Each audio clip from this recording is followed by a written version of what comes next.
And I am up and running and got absolutely speared by my instructor, like tackled hard to the ground. And then he had to hold me down because I was panicking. I felt like I was dying from my millisecond of CS gas, okay? And I had to lay there, and he was like, get back in the group, get back in the group. And I was like, no, I won't. I actually have a huge thing that happened to me in third phase that did nearly, in my mind, like almost end my career before it started. So we get through Hell Week, finish first phase, and then the second phase is dive phase. I'm sure maybe we'll touch on this afterwards, but third phase of BUD/S training is really, at that point, you're going to be a SEAL, barring a safety violation or making some really stupid mistake. Once you've reached third phase and you got your red helmet, they call you basically a team guy. You're going to be a SEAL. So you're in, right? And so the instructors in third phase view you differently than the instructors in first phase, because now they're looking at you as a very likely potential teammate. And they, even though they're instructors now, are going to rotate back into a platoon, and they might literally be your teammate, not like your boss, but your teammate on actual operations. And so they're viewing you differently. They're sizing you up differently. And so third phase, it's more about proving that you really deserve to be here and proving that you actually are learning how to be tactically sound as a SEAL, whereas first phase is like a gut check. Are you tough? Third phase is, can you be a SEAL?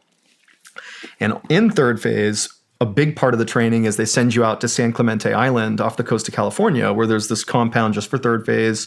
And it's 4 weeks of, 7 days a week training on, ordnance, or on, we did shooting and we did explosives. But there is a week, your confidence week, on San Clemente Island that I think happens on your first week.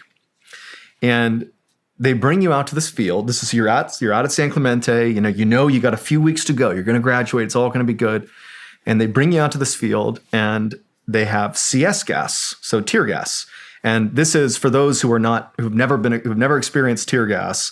There's different scales to how much tear gas, but generally, once you inhale tear gas, it's like your ducts just open up and liquid begins pouring out of your face. You can't breathe. It's like your body feels like it's on fire. That's the gist of tear gas if you've never experienced it. And so in Navy boot camp, and I think in all boot camps, they make you go through the tear gas. You go into a gas chamber and you got your mask on, and they fire off a couple of pellets, these little baby pellets of CS gas, and you take off your mask and you put your recruit cup underneath your mouth as your snot comes out, and you have to say your name or whatever, and you run out of the room. But it's short. You're only exposed to CS gas in boot camp for like 5 seconds. It's super short. In BUD/S, in third phase, you're going to sit here and take this entire canister for like 3 minutes. And the way they do it is they and I know you've obviously done this. This is for the benefit of the audience. They put you in this square where you're all like in formation, and you take a knee, so you're all tight up against each other. And there's like 30 of us or 50 of us. And the instructors have these pool sticks that you use to clean the pool with, but they remove the head and they tape on like multiple CS grenades.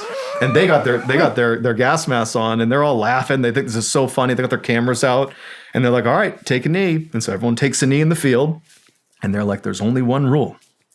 Don't run. And they hold out their CS gas. They hold their gas masks on. And it's a sea of white just encompassing the group. And I was on the edge of the square. And fight or flight kicked in, and I sprinted without even thinking.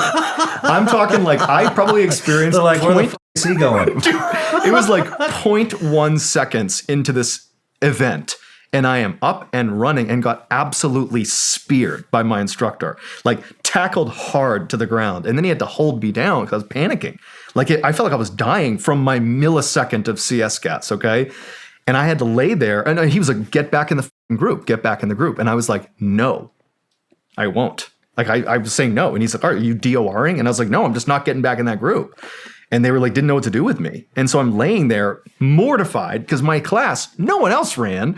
They're just taking it like champs, just like dying from the CS gas. And it was this long, long, long time. And at the end of it, it's like the instructors were so proud of them. Not me, the class. They're like, good job, guys. You proved it. Like, you're so tough. Like, go jump in the water and wash off. And everyone's like, yeah, we did it. And I'm like the guy that didn't do it. And so this is like day 5 of 30 of being out here full time, 7 days a week with your class and your instructors, who again are looking at you as, okay, you've made it past the tough test, but can you be a SEAL? And this is like the biggest of red flags. And so we ran back from this confidence test to the classroom, and we go in and everyone sits down, and I'm like hiding in like the back row, trying to show my face. And our most hated instructor, I still hate this guy. I'm not going to say who he is. I hate this guy. He comes in the room. He goes, "Where's Alan?" He's like, "You're a fucking." He's like, "If you're ever on my fucking team, I will not go out the door with you, and no one in here should. Fuck you." And I was like, "Great. This is day 5." And my class, to their credit, they understood I was now a pariah. I was a pariah on third phase completely.